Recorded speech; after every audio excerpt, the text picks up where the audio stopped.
I'm Daytona Everett. You're watching News Now from Fox. I am joined by Jessica Levinson. She is an election law professor at Loyola Law School. Jessica, thank you for joining us. Thanks for having me. So it's been an interesting election cycle. We want to focus right now on these lawsuits that are going on. What is the latest? So the latest is that there's a couple of different lawsuits throughout the country, not surprisingly, in the states that are most competitive. The most legal action really is in Pennsylvania right now. There are two different types of lawsuits in Pennsylvania, one dealing with the late arriving ballots and another dealing with kind of a fairness argument about people who voted by mail versus people who voted in person. But we're seeing a lot of different litigation. I expect that it will kind of die down in about 2 weeks or so. And we're seeing this in several states. Have there been other states that have been knocked down recently as well? Yeah, so we've seen the kind of typical post-election litigation in places like Georgia and Wisconsin, where frankly, we see this a lot in every type of every presidential election where you ask for a recount. And that's kind of the more normal type of election. And then we've seen in places like Nevada, Arizona, Michigan, there have been allegations that there's voter fraud or that there's a problem with the integrity of the electoral systems. And then, of course, back to Pennsylvania, where there's been a lot of fighting about these ballots that are arriving late, and then fighting about whether or not people have meaningful access to watch the people who are counting the votes, and then also fighting about elections boards that essentially have told people who got their ballots in early, you can cure those ballots. And there, the legal question is, was that fair to the people who got their ballots in later? Now, what's interesting throughout COVID, we've been really getting to know our officials. Right now, it's hard to keep track who is handling each lawsuit state by state. Can you kind of dive a little deeper into that, into who is really the ones that are doing these investigations and working on them?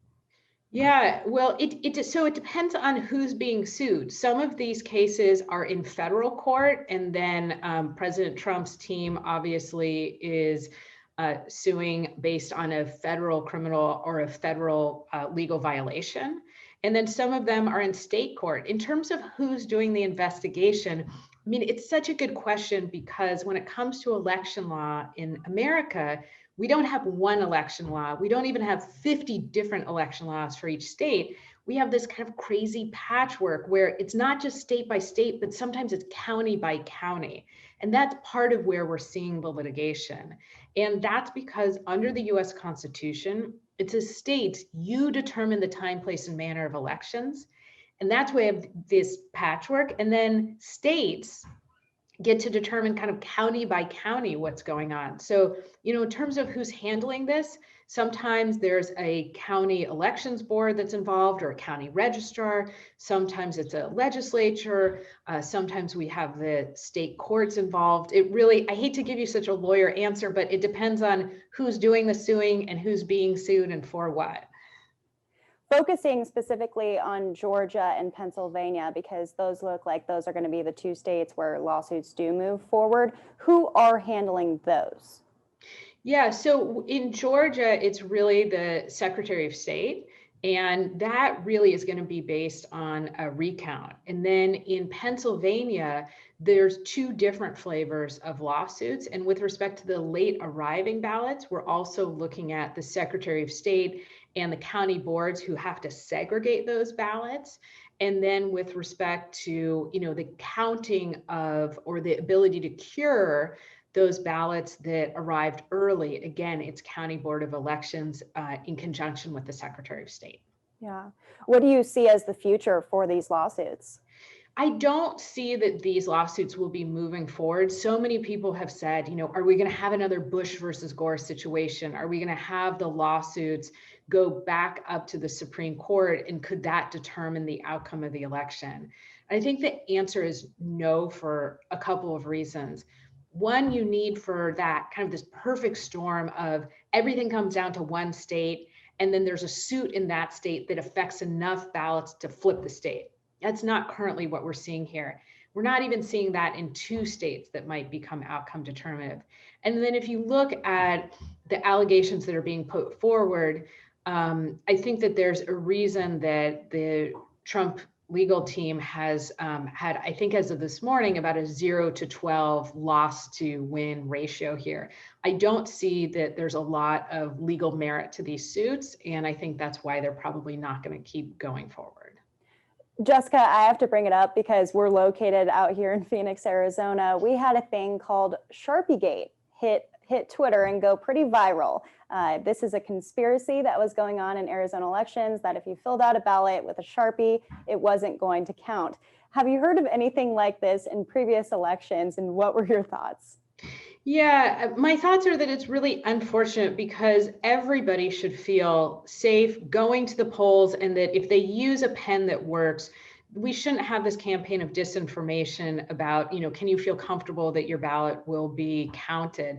It's unfortunate for everybody. It's something that just transgresses partisan affiliation. Have we seen this before? Yeah, increasingly we do see these kind of conspiracy theories or lies about, oh, if you use a black pen, then the ballot machine isn't going to read your ballot. Or, if you signed your ballot envelope this way, then you're going to have a problem.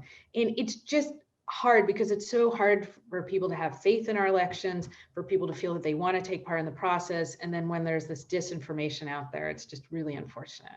What have you found particularly interesting in this 2020 election? I'm curious. So what's been particularly interesting, I mean, so many things, but we did have to ramp up really quickly to vote by mail. And it was interesting to watch so many states and so many county registrars go from one system, which was predominantly in person, to basically allowing at least two different types of systems, one vote by mail and another in person. I think that that's probably going to be the wave of the future as more and more people are comfortable voting by mail. I mean, one of the things that was interesting following this election cycle is how people reacted to disinformation, what the purpose of that information is, how we're getting our information so much more, of course, online, how big tech companies are reacting to that, and how the law is so far back and not even close to addressing, if it should even address, the potential issues involved with the campaigns of disinformation and misinformation. So do you have a message for the public right now after the election? Message for the public right now is the one thing that was like a huge pleasant surprise is we didn't have an election administration meltdown. We didn't have a circuit breaker go out in a big district. We didn't have a cyber attack on ballot machines. We didn't have some sort of big meltdown that we were worried about. And I really hope people feel comfortable with the integrity of our election systems. For in almost every place, there's a way to track your ballot to make sure that it was counted. And I hope that at the end of this, people not only come back to vote in 2 years, but become engaged citizens. We just ask too little of people when we say the only thing you need to do to be civically engaged is to vote every 2 and 4 years. Interesting. So final question for you, Jessica. What do you see as the finish line? What date for Americans to say, hey, here are our elected officials, this is it? Yeah, it's such a good question. So what we're looking at least on the presidential level, is a couple of different dates. December 8th, there's something called the safe harbor deadline. And that under federal law is when states are supposed to have resolved all of their electoral disputes. 6 days later, December 14th, the Electoral College actually meets and votes. Then the state governors transmit those votes to Congress. January 6th, Congress says we've got them. We certify those results. Noon on January 20th, I expect that there to be an inauguration. And then a similar but different process when it comes to the Senate and the House of Representatives. But that's basically the timeline we're looking at here. Yeah. Could there be pushback on that though? Absolutely. I've learned, if there's one thing I've learned in 2020, you never say never. There could be pushback. We certainly hope it's better for the country if you can adhere to the federal laws that provide that timeline for a reason, to say if you're going to have disputes, resolve the disputes by a certain time, have time to vote, give Congress time to certify, and then, let the process play out. You don't want emergency briefs being filed with the Supreme Court at the last hour. That's not good for the country. If President Trump refuses to concede, is that what would happen?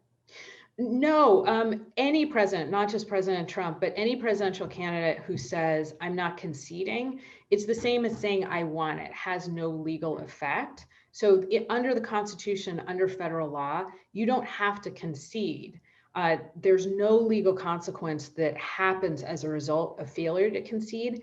The question would be, and we certainly, one of the things we're proud of in this country is peaceful transfer of power. The question would be, if President Trump says, I'm not leaving, and if you get into a situation where the Secret Service says, sir, we need to escort you out. And I think everybody hopes that you don't have that happen in America. All great information right there. And also you can learn more on your podcast too, right? I have a podcast called Passing Judgment. Thank you. And we talk about a lot of these issues. It's a podcast about politics and the law, and we've had no shortage of information lately. Same with us here in the newsroom. Love that.